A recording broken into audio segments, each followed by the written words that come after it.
是 Elvis， 我是来自台南的陈毅。最近看到台湾阿汉的新闻，因为模仿阮月娇的口音，所以被攻击到一个不行，让身为德国新著名的我感触良深。所以呢，我们今天就要来讨论说，模仿口音到底算不算歧视？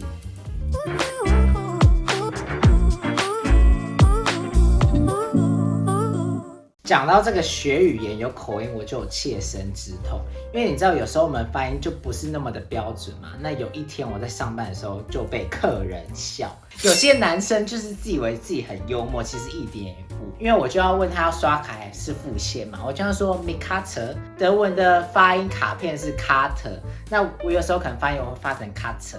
然后他就说 Karte 喵喵，就是说我在说猫吗？因为德文发音的 Karte 是猫，那我有时候就发那么一点点，就差这么一点点，他就自以为很幽默，在模仿我，然后学猫咪在那边叫，然后我脸就非常的臭，我就瞬间本来是贵哥式笑容这样，然后这样，马上脸歪掉，对，这样看他，然后他女朋友就很尴尬，就这样。那男生一个笑得很开心你不觉得很过分吗？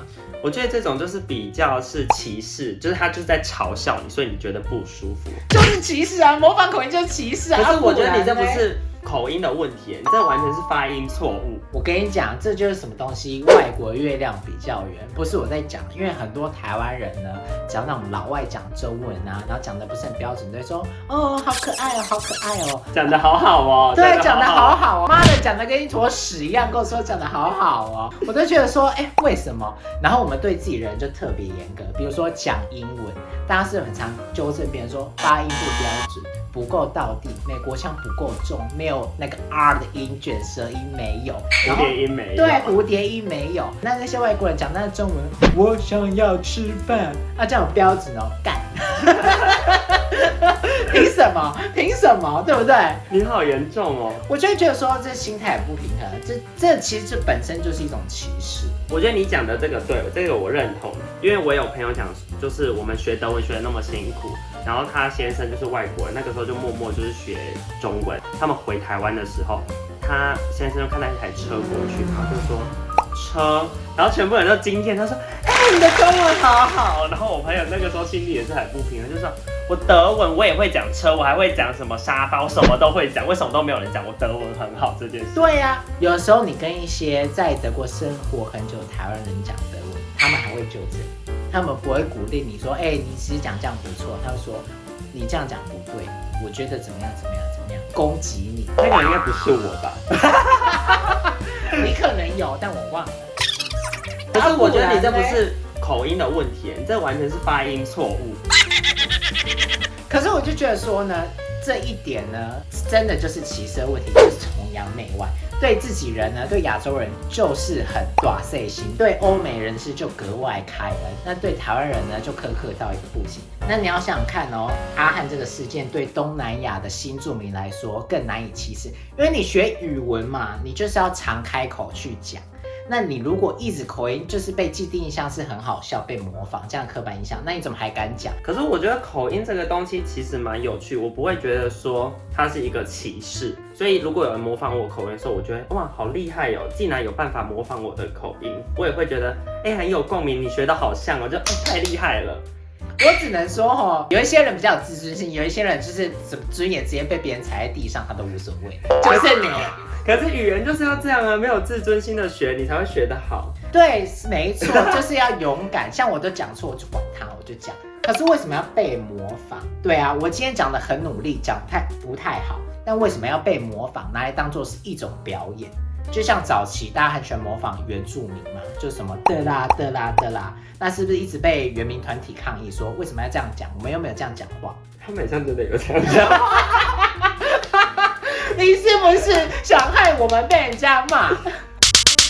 那今天阿汉模仿阮月娇，就是要模仿一个越南人讲中文，那他当然要有那样的口音存在。以表演者的角度点切入，我觉得是合理的。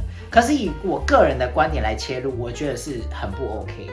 因为呢，造成别人的不舒服就是歧视。人家已经告诉你说我觉得不舒服了，再去把这件事情合理化，我觉得是很不 OK 的。因为你知道为什么会这样讲吗？人家说真正的幽默感是开自己的玩笑，不是开别人的玩笑。难怪我这么幽默。对，因为你最爱开自己的玩笑。我很爱开自己的玩笑。你就是我怎么这么漂亮之类的这种玩笑。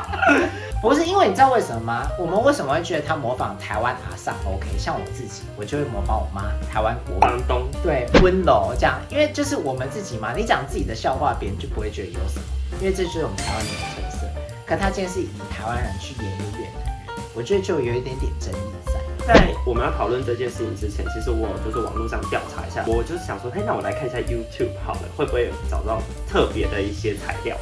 然后我就发现有一个俄罗斯人，他就在介绍说，怎样讲出有俄罗斯口音的德文，然后他就开始在教人家讲出一个俄罗斯口音的德文。所以这个时候我就觉得很奇怪，就是他们真的有在意口音被模仿，然后等于歧视这件事情嘛？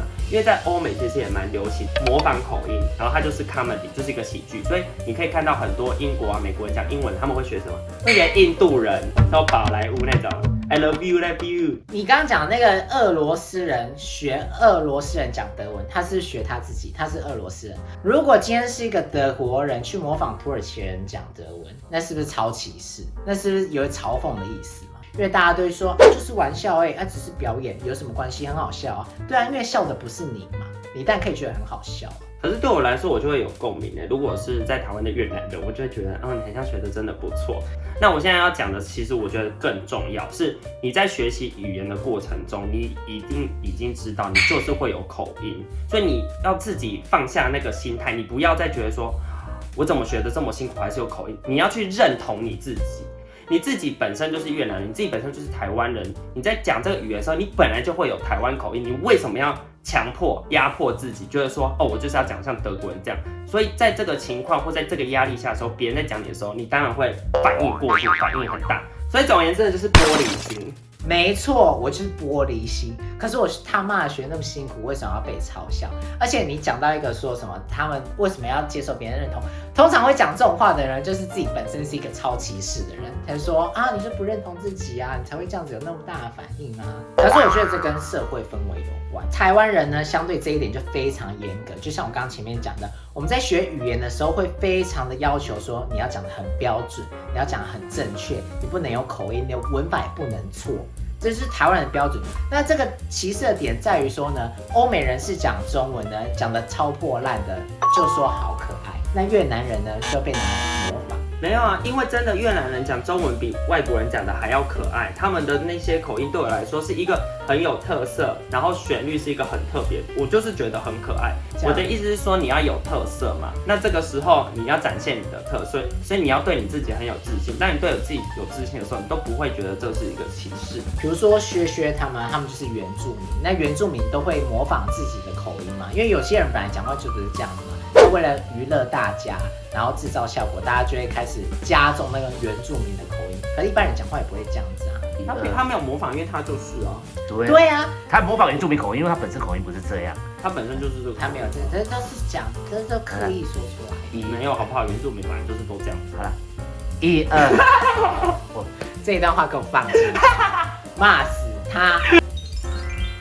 可是真的蛮多原住民都会特别做这些事情。就是他们也就是为了娱乐你们，因为你们就喜欢看。可是有些人就真的也很 proud 自己的口音，就是像我有时候讲英文的时候，我不会特意一定要讲很标准的英文，我就是要让大家知道说我就是外国人，我可能就是会讲不好，或者让他们知道说我就是会讲不好，所以你们也不用特别的期待，所以你们笑我的时候，我也就是不会有特别的感觉，我就纯粹摆烂。重点今天他们就是原住民，所以你自己模仿自己嘛，就跟黑人模仿黑人的口音讲黑人的笑话就 OK。可是如果一个白人去讲黑人笑话，或像你去学原住民的口音，就会对原住民来说不舒服啊。怎样？你在嘲笑我是不是啊？可是原住民也会笑啊，因为他们觉得我学的不像啊。这个就是歪理，这是鬼扯，好难沟通啊。双子座黑的讲成白的，离开门口在那边。好，可是我觉得我现在总结一下比较小一点，因为我们刚刚讲的其实不太一样，是因为一个是在学语言的阶段，所以学语言的阶段你就会特别重视这些，所以当别人在纠正你的时候，你就会觉得玻璃心碎满地，哎呦我讲的不好，他们在笑我。对。可是你在学语言的时候，我现在是以一个学语言的心态来告诉你们，你其实也不要觉得说别人在嘲笑你，别人在揶揄你。这个时候你就是学得越好，他们反而会对你越刮目相看。重点是这样好像也不代表他们就可以笑我。那你刚刚前面讲就是废话，刚刚他这边就是说什么叫认同自己有口音又怎么样？那你现在又叫大家越学越好，就讲到不要有口音，你到底讲什么？没有啊，因为我是没在意的啊。我这些建议是给你们这些自尊心比较强，就是我就是要被人家觉得我没有口音，可是根本做不到。可是这一点我认同你，你说的没错，因为我一开始真的不管是讲英文或讲德文，我都会非常在意到底讲的标不标准。那现在呢，在德国待久了，我跟你讲，会讲总比像哑巴一样。你讲的出口讲的烂呢，然后文法不对呢都不管，至少你把你的意思表达到了。他愿意听呢，他就听；他听不懂呢，你就再讲第二遍，讲到他听得懂为止。反正你德文就是这么烂，你要听得懂我的话呢，你就必须接受，你就要有这样的心态。那你觉得他表演的好吗？我不得不说表演的蛮好的，就是他很投入各个角色，然后都揣摩的非常好。对我来说，我觉得歧视不在于听的那个人，我觉得是表演的那个人，他是用什么样的心态去模仿。他如果是有点是像就是 mid cutter 喵喵喵，那我觉得那是一种歧视。可是他如果是觉得你很可爱，你的这个口音很有一个特色，他们就会觉得这个有旋律耶，还不错哟，他们就会想要模仿，因为你讲出来的这个口音，他们觉得是舒服是可爱，他们就想要模仿，很有记忆点啊。所以我这个情况下，我就不会觉得说，这个模仿的人是歧视。我觉得这本身听起来就很歧视。对啊，听起来超歧视的，好不好？觉得别人的口音可爱，本身就是歧视，他又不是狗。我觉得，如果你今天模仿一个人的口音，你是为了忠实呈现那个人在台湾的生活，那我觉得是 OK 的，因为口音只是他生活的一部分，而不是重点去为了模仿他口音模仿口音。今天这个模仿口音是因为你为了呈现阮月娇在台湾的生活而衍生出来的一部分。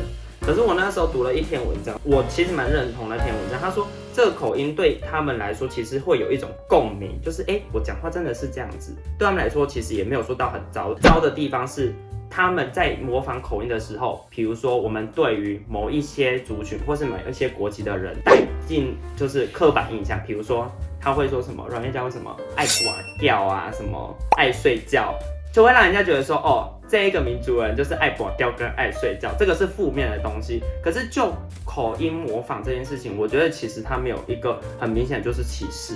我觉得你讲到一个很重要的重点，就是你不能丑化这个角色，你不能让这个角色带有负面的印象，把这个越南人带入到爱刮掉、爱睡觉，那当然会引起越南人的不开心。如果说他们爱看集、爱护小动物，可能就又不一样。爱照顾公婆，对，爱照顾公婆，对，爱清洁环境。对，这个时候就又不一样。不要再说人家爱刮掉、爱睡觉了，好不好？爱照顾公婆，爱护家庭，爱护小动物，不要丑化那个民族。对，用一些很负面的词义。没错，对耶，很棒，真的很棒。那听你这样讲，我觉得心里比较好过一点。对，所以他们真的没有对你有一些偏见，他们就觉得你可爱。可能就看到我这因样子，因为一般正常人不会把卡特讲成卡特啊，就只有你，所以他们觉得很可爱，就想说是 mid 卡特不差了吗？对，付你的猫好不好？请你离开，我们等一下请林晨离开这个家。还要被炮轰了，对，真是掉粉。那我们今天呢，就希望大家学语言顺利，然后不要太玻璃心，还有拜托看完影片不要攻击林晨毅。我真的没有到你们就攻击我吧。如果你支持陈毅的话，下面打陈毅。那你如果是站在我这边的话，你就在下面打 Elvis 加1。好啦，一定要订阅我们哦，我们下次见，拜拜。比如说我们在德国生活，身为新住民，我们就是少数民族。那是族群吧？你是什么民族啊？我是阿美族，是少数民族。谁管你是什么阿美族在德国啊？讲的是哪？你是谁啊？我是在德国生活的台湾阿美族，我就是少数民族。OK，可以。